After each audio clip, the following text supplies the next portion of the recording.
ती बरोबर यादी प्रसिद्ध झालेली आहे. आपण आपलं आधार प्रमाणीकरण जेवढं जास्तीत जास्त लवकर कराल, तेवढ्या प्रमाणात आपल्याला लवकर कर्जमाफीची रक्कम मिळणार आहे आणि त्यानंतर लगेच 2 दिवसामध्ये आपण नव्यानं कर्ज घेण्यासाठी पात्र होणार आहात.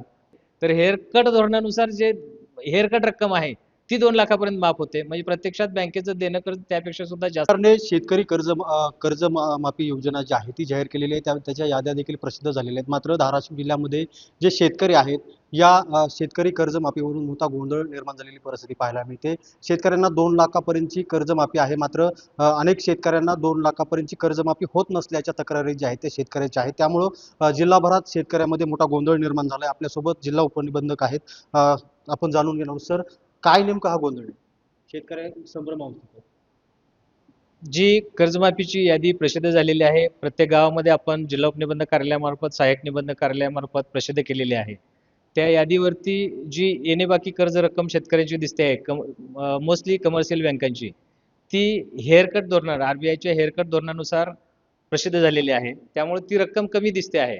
परंतु प्रत्यक्षात शेतकरी जेव्हा आधार प्रमाणीकरणासाठी जातो आपली सरकार सेवा केंद्रावरती, तिथं मात्र जेव्हा आधार प्रमाणीकरण करत असताना त्याची जी एकूण येणेबाकी रक्कम आहे ती स्पष्ट दिसते. त्यामुळे कुठलाही गोंधळ नाही. आपण आधार प्रमाणीकरण करत असताना स्पष्ट दिसते की आपल्याला येणेबाकी रक्कम आहे ती बरोबर आहे. केवळ आरबीआयच्या हेअरकट धोरणानुसार एनपीए येणेबाकी रक्कम जी असते, त्यामध्ये जे हेअरकट धोरण आकारलं जातं, त्या आधारावरून ती रक्कम कमी यादीवरती आलेली आहे. एकीकडं तुळजापूर तालुक्यातील गंजोरा गावामधील जवळपास 288 शेतकरी आहेत. त्यांचं असं म्हणणं आहे की 2 लाखापर्यंत कर्जमाफी होत नाही, फसवी कर्जमाफी बोलतायत. निश्चित 100% 2 लाखापर्यंतची 100% कर्जमाफी राज्य शासन देतं आहे. आरबीआयच्या हेअरकट धोरणानुसारच ती रक्कम कमी दर्शवली आहे. परंतु जेव्हा आपण आधार प्रमाणीकरण करता तेव्हा तुमची जी काही येणेबाकी रक्कम आहे, उलट असंही दिसतं आहे की ज्या शेतकऱ्यांचं 2.5 लाख कर्ज आहे, देणे कर्ज बँकेकडचं 2.5 लाख आहे, परंतु आरबीआयच्या हेअरकट धोरणामुळं त्याची यादीवरती रक्कम दर्शवलेली 1.5 लाख आहे. त्यामुळं त्याचं जे माफ होणारं कर्ज आहे ते 2.5 लाख सुद्धा माफ होतं आहे.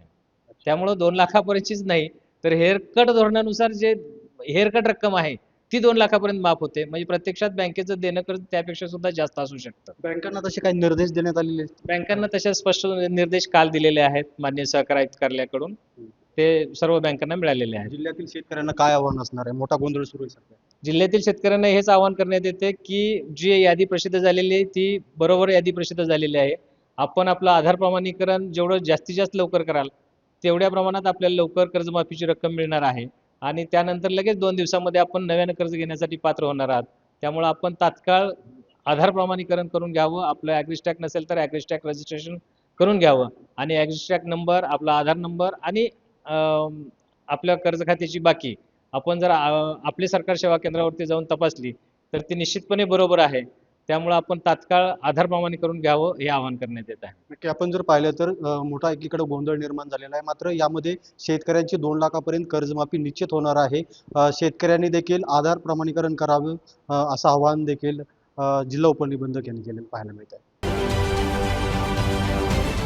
महाराष्ट्रातील सर्व बातम्यांचे विश्वासार्ह व्यासपीठ,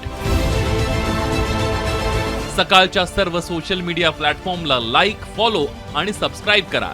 तसंच सर्व नोटिफिकेशनसाठी बेल आयकॉन प्रेस करायला विसरू नका.